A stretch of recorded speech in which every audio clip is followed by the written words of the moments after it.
বন্ধুরা আরও একটি নতুন ভিডিওতে সবাইকে স্বাগত জানাই। আজকে আমরা আরও একটি রেলওয়ে এনটিপিসি পরীক্ষা প্রস্তুতির জন্য খুবই গুরুত্বপূর্ণ ক্লাস নিয়ে হাজির হলাম।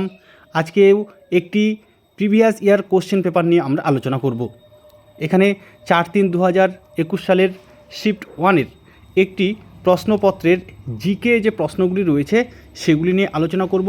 এখানে খুবই গুরুত্বপূর্ণ কিছু প্রশ্ন রয়েছে যেগুলি তোমাদের আরআরবি এনটিপিসি 2025-এর পরীক্ষার জন্য কিন্তু ভীষণ রকম গুরুত্বপূর্ণ।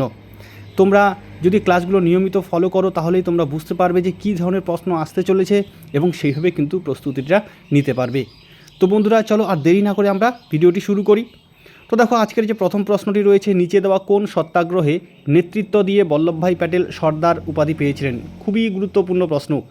নিচে দেওয়া কোন সত্যাগ্রহে নেতৃত্ব দিয়ে বল্লভভাই প্যাটেল সর্দার উপাধি পেয়েছিলেন? দেখো এখানে কি রয়েছে, আহমেদাবাদ মিল ধর্মঘট, চম্পারণ সত্যাগ্রহ, বারদৌলি সত্যাগ্রহ, খেদা সত্যাগ্রহ। তাহলে কোন সত্যাগ্রহে নেতৃত্ব দিয়ে বল্লভভাই প্যাটেল সর্দার উপাধি পেয়েছিলেন? বন্ধুরা এই প্রশ্নের সঠিক উত্তরটি হবে অপশন সি, বারদৌলি সত্যাগ্রহ। গুজরাটের বারদৌলি সত্যাগ্রহে নেতৃত্ব দিয়ে বল্লভভাই প্যাটেল সর্দার উপাধি পেয়েছিলেন। এবং এর পাশাপাশি এখানে গুরুত্বপূর্ণ কিছু তথ্য অবশ্যই তোমাদের মনে রাখতে হবে।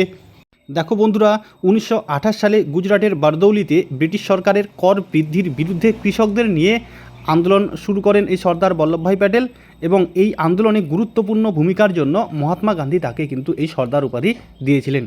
তাহলে এই বারদৌলি সত্যাগ্রহ কবে ঘটেছিল? অবশ্যই মনে রাখবে 1928 সালে। এটি দিয়েও কিন্তু প্রশ্ন আসতে পারে। এবং মহাত্মা গান্ধী কিন্তু সর্দার বল্লভভাই প্যাটেলকে এই উপাধি দিয়েছিলেন। আরও একটি গুরুত্বপূর্ণ তথ্য দেখো বন্ধুরা, সর্দার বল্লভভাই প্যাটেল ভারতের লৌহ মানব বা আয়রন ম্যান অফ ইন্ডিয়া নামেও কিন্তু পরিচিত ছিলেন। এটি দিয়েও প্রশ্ন আসে, তাই ভীষণ রকম গুরুত্বপূর্ণ। চলো নেক্সট প্রশ্নটি কী রয়েছে দেখে নিই। এবারের প্রশ্ন, পশ্চিমঘাট এবং পূর্বঘাট মিলিত হয় ড্যাশ পর্বতে? অর্থাৎ পশ্চিমঘাট এবং পূর্বঘাট মিলিত হয়েছে কোন পর্বতে? অপশনগুলি কী রয়েছে দেখো, নীলগিরি, অমরকণ্টক, শিবালিক না মৈকাল। তাহলে কোন পর্বতে পশ্চিমঘাট এবং পূর্বঘাট পর্বতমালা মিলিত হয়েছে? এই প্রশ্নের সঠিক উত্তরটি হবে অপশন এ, নীলগিরি পর্বতে। পূর্বঘাট এবং পশ্চিমঘাট মিলিত হয়েছে নীলগিরি পর্বতে। এবং এর সাথে এখানে আরও কিছু গুরুত্বপূর্ণ তথ্য অবশ্যই মনে রাখবে বন্ধুরা।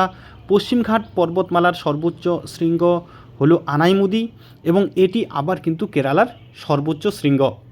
এবং এই আনাইমুদি দক্ষিণ ভারতের এভারেস্ট নামে পরিচিত। এবং বন্ধুরা পূর্বঘাট পর্বতমালার সর্বোচ্চ শৃঙ্গ হলো জিন্দা গাদা। এটিও কিন্তু মনে রাখবে, পূর্বঘাট পর্বতমালার সর্বোচ্চ শৃঙ্গের নাম হলো জিন্দা গাদা। পরের প্রশ্নটি দেখো, 2012 সালে ভারত দ্বারা আন্টার্কটিকায় স্থাপিত গবেষণা কেন্দ্রটির নাম কি? 2012 সালে ভারত আন্টার্কটিকায় একটি গবেষণা কেন্দ্র স্থাপন করেছিল, সেটির নাম কি? সাগরিকা, ভারতী, ধরুয়া না হিন্দ? কোন অপশনটি সঠিক হবে? এখানে অপশন বি ভারতী হবে সঠিক উত্তর। 2012 সালে ভারত আন্টার্কটিকায় তাদের তৃতীয় তথা শেষ গবেষণা কেন্দ্র স্থাপন করেছিল, এবং সেটির নাম হলো ভারতী। অপশন বি হবে সঠিক উত্তর। এবারে কি প্রশ্ন রয়েছে দেখো, নিচের কোনটি অ্যামফিবিয়া শ্রেণীর পশুর তালিকার অন্তর্ভুক্ত? বিড়াল, কচ্ছপ, পায়রা না ব্যাঙ? কোন অপশনটি সঠিক হবে? তাহলে এখানে নিচের কোনটি অ্যামফিবিয়া শ্রেণীর পশুর তালিকার অন্তর্ভুক্ত? তাহলে বন্ধুরা অ্যামফিবিয়া কি? অ্যামফিবিয়া হলো উভচর প্রাণী, অর্থাৎ জলেও বাস করে এবং ডাঙ্গাতেও বাস করে। তাহলে এখানে কোন পশুটি অ্যামফিবিয়া শ্রেণীর? এখানে বন্ধুরা অপশন ডি ব্যাঙ হবে সঠিক উত্তর। ব্যাঙ হলো অ্যামফিবিয়া শ্রেণীর, অর্থাৎ উভচর শ্রেণীর প্রাণী। ঠিক আছে, চলো পরের প্রশ্নটি দেখে নিই। গুরুত্বপূর্ণ একটি প্রশ্ন দেখো, ভারতে ভার্নাকুলার প্রেস অ্যাক্ট কে চালু করেছিলেন? Lord Wellington, Lord Liton, Lord Ripon, Lord Dalhousie. ভারতে ভার্নাকুলার প্রেস অ্যাক্ট কে চালু করেছিলেন? এখানে অপশন বি লর্ড লিটন হবে সঠিক উত্তর। লর্ড লিটন 1878 খ্রিস্টাব্দে ভার্নাকুলার প্রেস অ্যাক্ট চালু করেছিলেন। এই ভার্নাকুলার প্রেস অ্যাক্টের মাধ্যমে তিনি স্থানীয় ভাষার সংবাদপত্রগুলোকে নিয়ন্ত্রণে রাখেন, যাতে তারা ব্রিটিশ সরকারের সমালোচনা করতে না পারে। এবং এখানে তোমরা এই সালটিও মনে রাখবে, এই সাল দিয়েও কিন্তু প্রশ্ন আসতে পারে, ভারতে ভার্নাকুলার প্রেস অ্যাক্ট কবে চালু করা হয়েছিল। তাহলে বন্ধুরা ভারতে 1878 খ্রিস্টাব্দে Lord Liton vernacular press act চালু করেছিলেন। পরের প্রশ্ন, নারোরা পারমাণবিক বিদ্যুৎ কেন্দ্র অবস্থিত মহারাষ্ট্র, হরিয়ানা, মধ্যপ্রদেশ না উত্তরপ্রদেশে? তাহলে কোন অপশনটি এখানে সঠিক হবে? নারোরা পারমাণবিক বিদ্যুৎ কেন্দ্র কোথায় অবস্থিত? এই প্রশ্নের সঠিক উত্তরটি হবে অপশন ডি উত্তরপ্রদেশ। উত্তরপ্রদেশের নারোরা নামক স্থানে নারোরা পারমাণবিক বিদ্যুৎ কেন্দ্র অবস্থিত। পরের প্রশ্ন, নিম্নোক্ত কোনজন অ্যাপেলের সঙ্গে সহ প্রতিষ্ঠাতা হিসেবে যুক্ত নন? Ronald Wayne, Mark Zuckerberg, Steve Jobs, Steve Wozniak. তাহলে এখানে এই চারজনের মধ্যে অ্যাপেলের সহ প্রতিষ্ঠাতা হিসেবে যুক্ত নন কে? বন্ধুরা এখানে অপশন বি মার্ক জুকারবার্গ হবে সঠিক উত্তর। অ্যাপেলের সহ প্রতিষ্ঠাতা হিসেবে যুক্ত নন মার্ক জুকারবার্গ। এখানে রোনাল্ড ওয়েন, স্টিভ জবস এবং স্টিভ ওজনিয়াক এই তিনজন অ্যাপেলের সহ প্রতিষ্ঠাতা এবং মার্ক জুকারবার্গ মনে রাখবে বন্ধুরা ফেসবুকের প্রতিষ্ঠাতা। তাই এখানে অপশন বি হবে সঠিক উত্তর। অ্যাপেলের সহ প্রতিষ্ঠাতা হিসেবে যুক্ত নন মার্ক জুকারবার্গ। এবারের প্রশ্ন দেখো, নিচে দেওয়া কোনটি কম্পিউটারের আউটপুট ডিভাইস নয়? এখানে আউটপুট ডিভাইস নয় কোনটি? Printer, scanner, projector, monitor. কোনটি আউটপুট ডিভাইস নয়? এই প্রশ্নের সঠিক উত্তরটি হবে অপশন এ প্রিন্টার। প্রিন্টার মনে রাখবে বন্ধুরা, প্রিন্টার হলো একটি ইনপুট ডিভাইস, এটি কিন্তু আউটপুট ডিভাইস নয়। স্ক্যানার, প্রজেক্টর এবং মনিটর এই তিনটি হলো আউটপুট ডিভাইস। তাই অপশন এ প্রিন্টার হবে এখানে সঠিক উত্তর। প্রিন্টার আউটপুট ডিভাইস নয়। পরের প্রশ্ন, কোন ইংরেজ ব্যক্তিত্ব ভারতে আসার পর সেন্ট স্টিফেন্স কলেজে দর্শনের শিক্ষক ছিলেন এবং পরে দীনবন্ধু নামে পরিচিত হয়েছিলেন? William Pitt, Lord Russell, Michael Madhusudan Dutt, C.F. Andrews. তাহলে কোন ইংরেজ ব্যক্তিত্ব দীনবন্ধু নামে পরিচিত হয়েছিলেন? এখানে বন্ধুরা অপশন ডি C.F. অ্যান্ড্রুজ হবে সঠিক উত্তর। ইংরেজ ব্যক্তিত্ব C.F. অ্যান্ড্রুজ ভারতে আসার পর সেন্ট স্টিফেন্স কলেজে দর্শনের শিক্ষক ছিলেন এবং পরে দীনবন্ধু নামে পরিচিত হয়েছিলেন। অপশন ডি হবে এখানে সঠিক উত্তর। পরের প্রশ্নটি দেখো, ভারতের সক্রিয় আগ্নেয়গিরির নাম হলো barren island, nail island, sentinel island, রস আইল্যান্ড। তাহলে কোনটি ভারতের সক্রিয় আগ্নেয়গিরি? বন্ধুরা এই প্রশ্নের সঠিক উত্তরটি হবে option A barren island. Barren island বা ব্যারেন দ্বীপ হলো ভারতের একটি সক্রিয় আগ্নেয়গিরির উদাহরণ এবং এটি বন্ধুরা মনে রাখবে আন্দামান ও নিকোবর দ্বীপপুঞ্জে অবস্থিত। পরের প্রশ্নটি দেখো, ফরবিডেন সিটি বা নিষিদ্ধ শহর কোথায় রয়েছে? মায়ানমার, চীন, ভিয়েতনাম না গ্রিস? ফরবিডেন সিটি বা নিষিদ্ধ শহর কোথায় রয়েছে? এই প্রশ্নের সঠিক উত্তরটি হবে অপশন বি চীন।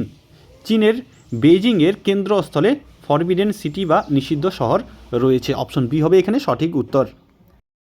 এবারের প্রশ্ন দেখো, ভারতীয় সংবিধানের নির্দেশমূলক নীতির ধারণা কোন দেশের সংবিধান থেকে নেওয়া হয়েছে? নির্দেশমূলক নীতির ধারণা কোন দেশের সংবিধান থেকে নেওয়া হয়েছে? গুরুত্বপূর্ণ একটি প্রশ্ন। America, Ireland, Canada, great Britain. কোন অপশনটি সঠিক হবে? এই প্রশ্নের সঠিক উত্তরটি হবে অপশন বি আয়ারল্যান্ড। আয়ারল্যান্ড দেশের সংবিধান থেকে ভারতীয় সংবিধানের নির্দেশমূলক নীতিগুলির ধারণা নেওয়া হয়েছে। তাহলে পরের প্রশ্নটি চলো দেখে নিই কী রয়েছে। সার্ভেন্টস অব ইন্ডিয়া সোসাইটি কে স্থাপন করেছিলেন? বালগঙ্গাধর তিলক, জ্যোতিবা ফুলে, গোপালকৃষ্ণ গোখলে না Swami Dayananda Saraswati? Servants of India society কে স্থাপন করেছিলেন? বন্ধুরা এই প্রশ্নের সঠিক উত্তরটি হবে option C Gopalkrishna Gokhale. Gopalkrishna Gokhale servants of India society প্রতিষ্ঠা করেছিলেন এবং এখানে মনে রাখবে 1905 খ্রিস্টাব্দে গোপালকৃষ্ণ গোখলে এই সার্ভেন্টস অব ইন্ডিয়া সোসাইটি মহারাষ্ট্রের পুনেতে প্রতিষ্ঠা করেছিলেন। এখানে অবশ্যই সালটি এবং এই মুম্বাই শহরটির নাম কিন্তু মনে রাখবে, এগুলি দিয়েও প্রশ্ন আসতে পারে। চলো পরের প্রশ্নটি দেখে নিই। ব্যাংকিং ক্ষেত্রে SLR এর পুরো অর্থ কী? ব্যাংকিং ক্ষেত্রে SLR এর অর্থ কী? এখানে চারটি অপশন রয়েছে, এর মধ্যে কোন অপশনটি সঠিক হবে? এই প্রশ্নের সঠিক উত্তরটি হবে অপশন ডি স্ট্যাটুইটারি লিকুইডিটি রেশিও। এখানে লিকুইডিটি আছে, এখানে লিকুইডিটি হবে। স্ট্যাটুইটারি লিকুইডিটি রেশিও SLR এর পুরো অর্থ। তাহলে পরের প্রশ্নটি দেখো, ডুরান্ট লাইন কোন দুটি দেশের সীমানা নির্ধারণ করে? ডুরান্ট লাইন কোন দুটি দেশের সীমানা নির্ধারণ করে? আফগানিস্তান, পাকিস্তান, ভারত, বাংলাদেশ, ভারত, নেপাল, পাকিস্তান, চীন। তাহলে ডুরান্ট লাইন কোন দুটি দেশের সীমানা নির্ধারণ করে?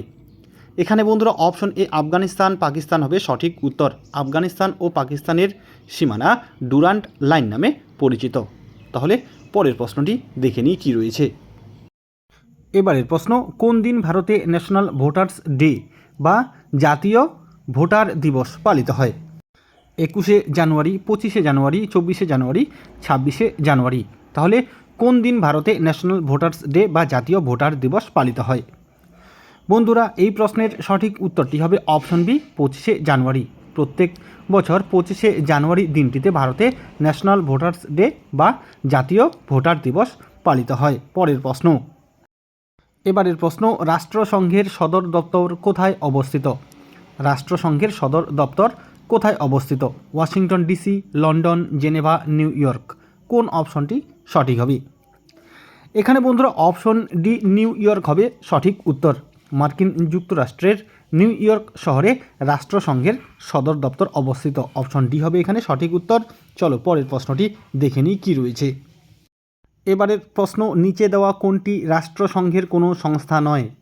International labour organisation, food and agriculture organisation, world health organisation, red cross international committee. তাহলে এর মধ্যে কোনটি রাষ্ট্রসংঘের কোনো সংস্থা নয়? এখানে option D red cross international committee হবে সঠিক উত্তর। রেড ক্রস ইন্টারন্যাশনাল কমিটি রাষ্ট্রসংঘের কোনো সংস্থা নয়। অপশন এ, বি এবং সি এই তিনটি হলো রাষ্ট্রসংঘের সংস্থা। পরের প্রশ্ন, এবারের প্রশ্ন, স্বাধীন ভারতে গণপরিষদের প্রথম সভাপতি কে ছিলেন?